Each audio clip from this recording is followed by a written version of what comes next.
Continuamos con este tema, las conductas autolesivas. El daño que se puedan hacer, el daño físico que se puedan hacer los adolescentes.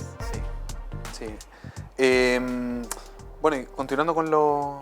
Con el tema que dejamos, la pregunta que a mí me dejó, pero muy, y sé que es muy importante, antes de irme a comerciales, decía que esa frasecita que no se debe usar. La del llamado de atención a gritos que el niño esté pidiendo. Sí, en el fondo, la recomendación ahí a los padres es acoger, en el fondo, o entender que algo está mal con el chico, emocionalmente no está bien, por algo está haciendo eso, o está ocurriendo algo en el colegio, o está ocurriendo algo en la casa.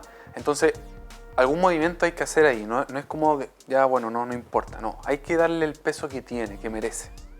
Al niño hay que... Por supuesto, hay que contenerlo, hay que estar con él. Hablar, ¿se pide inmediatamente ayuda? Yo creo que sí, yo creo que no está de más porque, bueno, pensando en lo ocupado que está el servicio público, pensando en que se van a, por ejemplo, a pedir ayuda en servicio público, pedir ayuda lo antes posible, obviamente va a hacer que la atención sea también antes. Ahora, yo creo que es importante para los padres mover la red. ¿Qué significa eso? Ir al colegio, o sea, preguntar, ¿está pasando algo?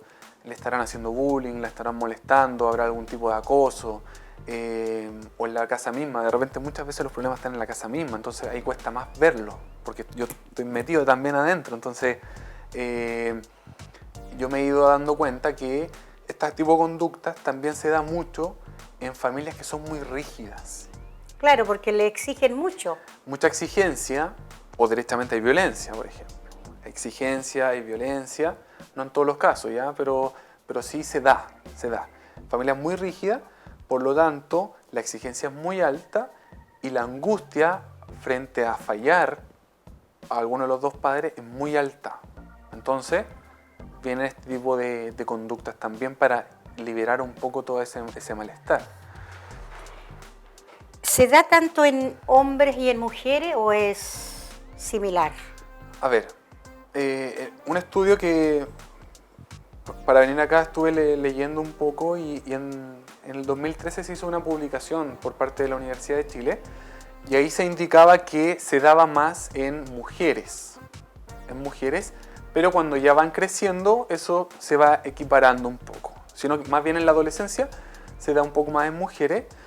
Y aquí arrojaban algunos datos que, por ejemplo, entre el 13 y el 29% de los adolescentes habían realizado algún acto, alguna conducta autolesiva, al menos una vez en la vida. O sea que estamos hablando de más o menos un 4% de los adolescentes, al menos alguna vez, tuvo alguna de este tipo de conducta. Entonces es un fenómeno que ocurre harto, que muchas veces está medio tapado, que no se habla mucho, pero que está muy presente. Y bueno, en la urgencia del hospital lo pueden decir totalmente porque llegan muchos chicos por ese motivo. Y aparte que el adolescente cuesta, porque el adolescente de por sí cuesta llegar a él, cuesta porque o es la edad. Yo encuentro que es propio de la edad que el joven está viviendo, que a veces fue tan conversador, que a veces participaba y de repente como que se aísla, que no quieren que lo vean, que esas son las conductas que tenemos que observar. Sí, a ver, bueno, eso es una buena pregunta también porque hay que entender cuánto hay de normalidad en un cambio en un adolescente y cuánto ya hay que ponerle un ojo especial, ¿ya? Porque parte de la adolescencia que es un proceso de, como decía al principio, de crear la identidad. O sea, se está formando la identidad y cuando el adolescente quiere formar su identidad, cuando el niño, por ejemplo, tiene muchas veces a los papás como ídolos, ¿ya? Super papá, super mamá, y el niño se identifica con esas figuras.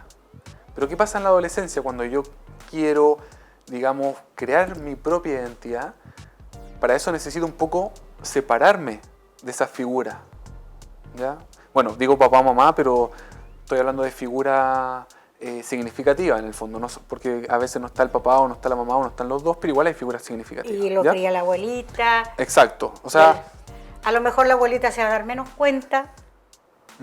Entonces, a lo mejor por la misma razón el joven... Entonces, lo que pasa con estos chicos es que en este proceso de individualización, así se llama, individualización, crear el individuo propio, subjetivo, único, buscan separarse. Y a veces esa separación es agresiva y genera rechazo frente a estas figuras significativas.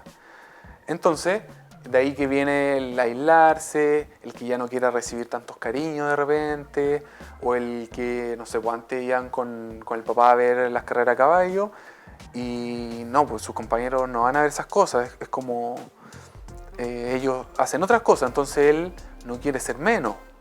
Y ahí está todo como este chico se separa.